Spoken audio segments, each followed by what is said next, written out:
In meeting John Cannon, and I should say that I also met Sean Brighton at the same time, because they were both they had a project called The Puppets, and a single called The Way of Life was at that point December, I'd say, 1983. Wow, that's a long time ago. But I answered an ad that was the Village Voice, and it said we need people to play live with. When they were looking for keyboard player, synthesizer person, and they were very, very determined to have people with the right image. They were very much into the band Japan, of course, Duran Duran. At that point, I was good for that. So I went to meet them, and the Way of Life was a great song. And that was, you would hear that radio. And they immediately, I had hairspray done. And I walked in. At that point in time, I was very full of myself too. So it was they were like immediate, because the image was fit. And I said, "Well, do you want to hear about me a little bit?" And it was like, didn't matter. And I said, "Well, I was a co-writer with people on the first commercial ever on MTV." I said, "I work for Cianni Musica, Suzanne Cianni," and they didn't care. And I said, "I'm on Peter Bauman's last album as co-writer," and did not care. And I said, "I did a remix for Conrad Sisler," and they didn't know who that was. And it was like, okay, let's go out to the Limelight, and we did. And then we went to Danceria, and everybody thought we were Duran Duran, and that was good. We haven't had a lot of benefits to that. And Sean takes credit for uplifting John and giving him a path out of where he was. Was in the scene in the Bronx where he was doing his cover band, but it was really kind of more heavy metal stuff. And John knew that was going nowhere at that point, and that he needed to get in and understand what was happening with Japan, Duran Duran, all those things. The British invasion at that point was really great, and Sean saw John, and I guess John looked very different than he did in the Puppets. He's a great musician. He's a great guitar player, great bass player. He played synthesizer, and as I said, I was a little full of myself then. I had just gotten to the Voyager, and it was right here, and that was kind of a high-end thing, and very cool thing. And with Cianni, I worked with Sinclair and the Prophet 5 and loads of stuff, and they'd done the record with a Juno, and I said, okay.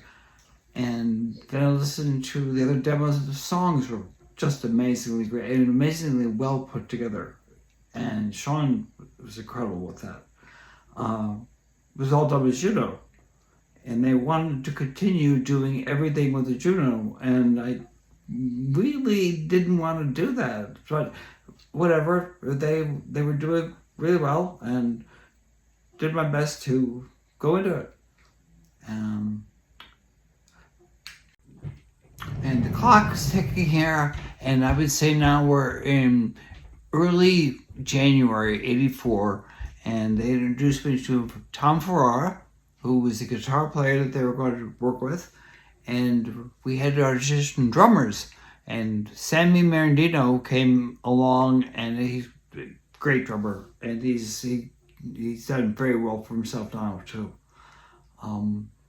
That was good, and So as time went by, we played some gigs, and we played really a good show. The WLIR, we won the Screamer of the Week, and we were part of the celebration, at which at that point was the Ritz, and it's now Webster Hall, and it was a great concert, great time, lots of people, and tensions were building, and I'm gonna let go at that. Tom Furrow will probably tell you a good story, but I'll let him tell you that. I went on my own, and eventually Sean and John stopped working together. He was a great writer, and I thought, let's just see if we could write together. And he had this special knack of being able to come up with three notes at a time, which would get ingrained into your head like a worm, earworm, I call it. He had the cover band background and all that growing up was much different than mine, and I had a lot to learn from him about that, and I did learn an awful lot from him. And now, since I worked with Suzanne Ciani Musica, and continued to work with them, I had access to the studio, Suzanne's apartment, and it was a privilege. It was just one that I learned, or I did so much stuff with that, and learned so much with that. And John and I did all of our initial writing in Suzanne's apartment when she went away for the weekend. And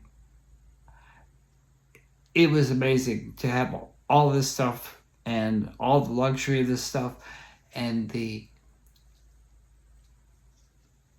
connection here. Leslie Mona was somebody that I worked with for some years now. She's an engineer, and she wanted to get involved. We wanted her involved, and she had to be the ability to get spec time with some studios, so we could do the vocals at studios and do the final mix.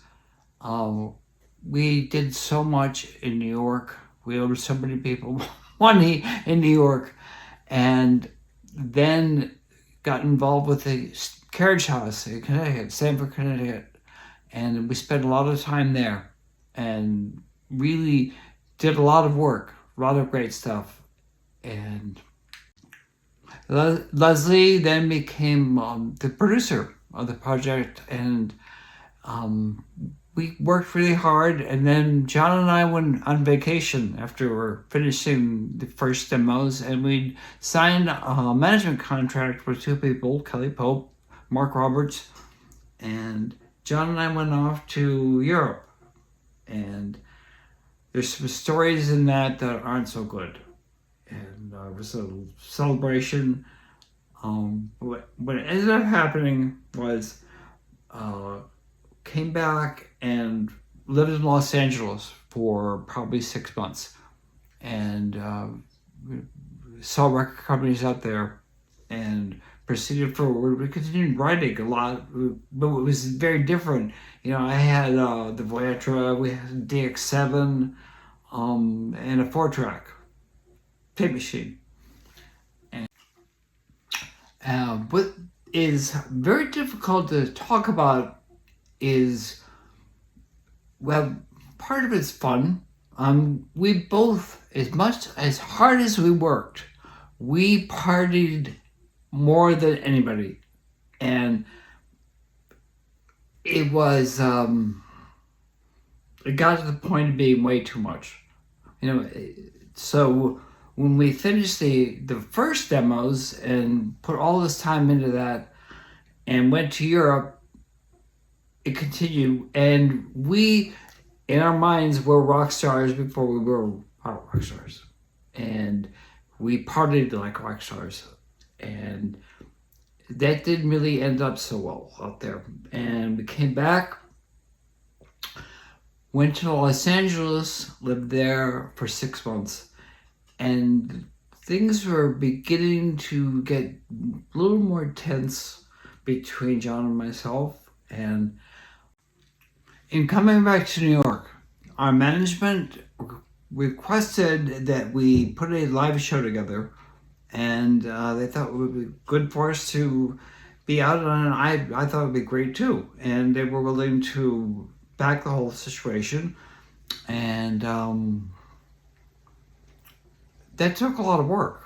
You know, with all this stuff, with all this fancy equipment in the studio, and had access to so at that time in history, the personal computer was now available. And this personal samplers, the Simply Vera cost $500,000, and now he had something. The Akai S900, I think, cost $6,000, and it was time to reformat your way of thinking. And met wonderful guitar player Charlton Pettis, who I had done some work for recording, and he joined the band. Met Andrea and Dave Halpern, drum and bass player, fantastic. We worked hard. And so I'm going to post I think the last show that we had done in that time period, which is at the Club Nirvana. And you'll notice that I'm over on the side. I've got a cowboy hat on. There's a computer. You'll see the computer with the green screen. That was what I had. It was a compact.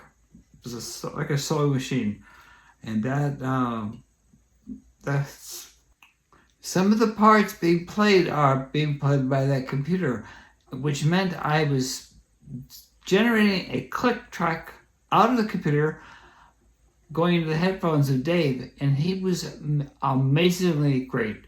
It being that tight and with a click, with the technology at that point, it's 1987.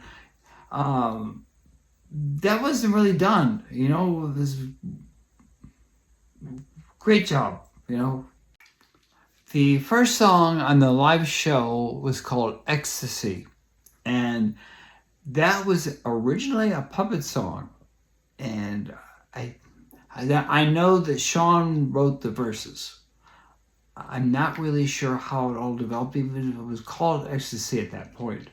But it came together. It was a good song, and it's a lot of fun. That was supposed to be the second single after Way of Life. They had not broken up. And from that point on, there was songs that I wrote, songs that John wrote. We would bounce back and forth. Like, I would write the majority, and then he would add his parts to it. And then he would write the majority, and I would add parts to it. It's really good stuff. That went on for a couple of years, but there comes a point where I knew I had to stop the party. And I wanted to go a different direction, and things split up. So from that period in, say, in 87, John and I would come together and give it a shot again. And John went off and made his own project for a while called Christ Complex. I went on and was in a band called Sluka and went around the world, and came back, and we would come together, and I had to call it quits each time. And the last time I said, let's just be friends and not work together right now. And that worked out till John's passing. We'd get together, we'd see him once a week, and we'd have margaritas, and it was better that way. And I feel bad. I feel bad that he's gone. I feel bad for his wife. I feel bad for Lori, whose longtime friend, and Maddie, and all the people that were close to John. His sisters. He was a good guy. He just had some history to deal with.